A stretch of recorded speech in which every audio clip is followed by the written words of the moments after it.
हमारे सभी सम्मानित भाई बहनों को मेरा नमो बुद्धाय जय भीम। मैं संघमित्रा गौतम, लक्ष्य कमांडर, भारतीय समन्वय संगठन लक्ष्य लखनऊ से। साथियों, नानक चंद रत्तू जी की जुबानी मैं पिछले कई वीडियो बना करके आप तक पहुंचाने का प्रयास कर रही हूं। 7 दिसंबर 1956 को बाबा साहब का पवित्र शरीर आग के हवाले कर दिया गया। 9 दिसंबर को उनकी अस्थियां एकत्र की गईं, जिसके बारे में आज हम आपको बताएंगे। 9 दिसंबर की सुबह अपने दिवंगत नेता के प्रति सम्मान व्यक्त करने के लिए शिवाजी शमशान स्थल की ओर लोगों की निरंतर बढ़ती भीड़ देखी गई। वे शोक गीत उच्चारित कर रहे थे। कठोर सुरक्षा के बीच डॉक्टर अंबेडकर की अस्थियों को उनके पुत्र यशवंतराव अंबेडकर ने पवित्र बौद्ध सूत्रों को उच्चारित करते हुए हजारों नव बौद्धों के मध्य एकत्र किया। शोक से व्याकुल होकर रोते और छाती पीटते हुए शोक संतप्त महिलाएं उनके चिता स्थल पर साष्टांग गिर पड़ीं। जहां से अस्थियां और भस्म इकट्ठी की जा चुकी थी, उन लोगों ने वहां की धूल अपने माथे पर लगाई। ये ऐसा हृदय विदारक दृश्य था जैसा कि विश्व इतिहास में न कभी देखा गया न ही सुना गया। इस अवसर पर भी 50,000 से अधिक व्यक्ति उपस्थित थे। जिस समय अस्थियां एकत्रित की जा रही थी, वहां उपस्थित भारी भीड़ ने बुद्ध धर्म स्वीकार करने की प्रबल इच्छा प्रकट की। उनकी इच्छा को ध्यान में रखते हुए, जिसे उन लोगों ने हाथ उठाकर व्यक्त किया, भिक्खु आनंद कौशल्यान ने उन्हें बौद्ध दीक्षा का संकल्प कराया।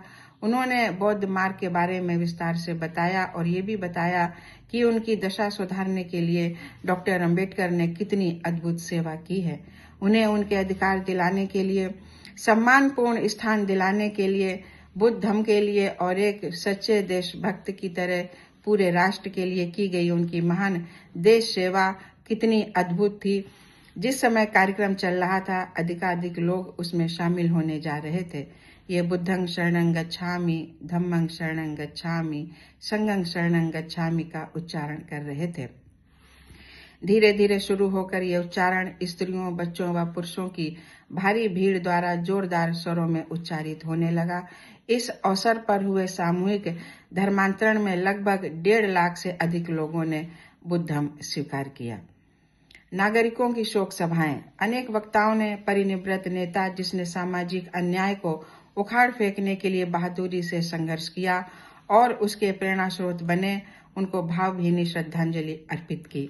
इस अवसर पर अध्यक्ष पद से बोलते हुए मुंबई विधान परिषद के सदस्य M.B. डोंडे ने हिंदू जाति द्वारा डॉक्टर अंबेडकर के साथ किए गए अपमानजनक व्यवहार का वर्णन किया और ये भी कहा कि उन जैसे महान नेता के निराश और हताश हो जाने के पर्याप्त कारण थे। उन्होंने स्पष्ट किया कि उन जैसे बुद्धिमान व्यक्ति के लिए जाति सम्मान बिल्कुल प्राकृतिक था।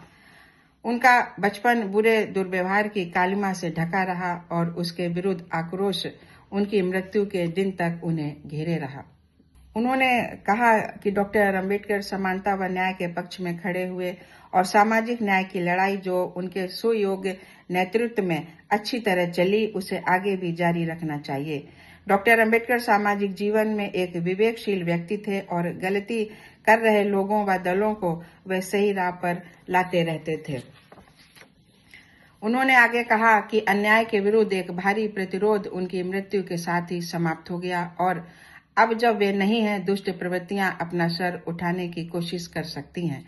मुंबई विधानसभा के निर्दलीय सदस्य नौशीर भरूच ने दिवंगत नेता को श्रद्धांजलि अर्पित करते हुए कहा कि दलित वर्ग अनाथ हो गया है।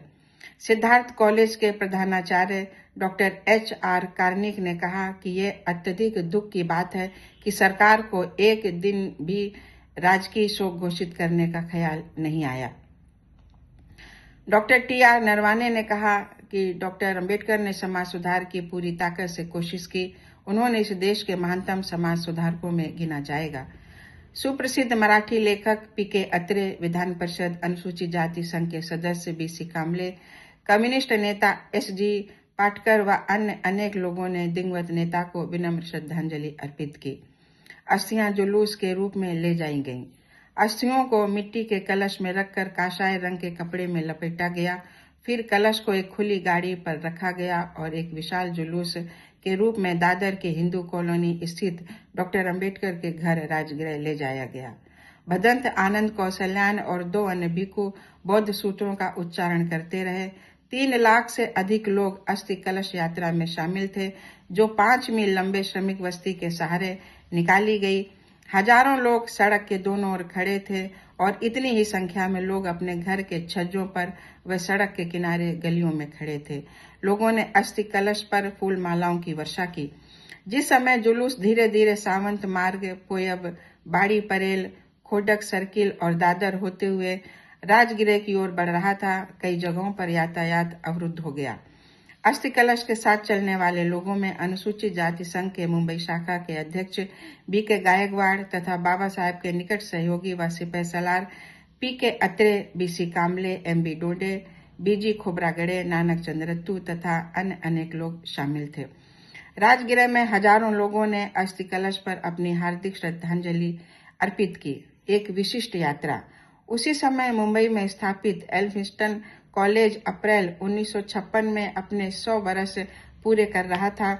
उसने ज्ञान के प्रतिबिंब इस संस्थान की 100वीं वर्षगांठ इसकी गौरवशाली परंपरा के अनुरूप मनाने की घोषणा की। शताब्दी समारोह समिति ने इस अवसर पर ख्यातिलब्ध एल्फिन स्टोनियस द्वारा एक व्याख्यान माला आयोजित करने का निर्णय लिया।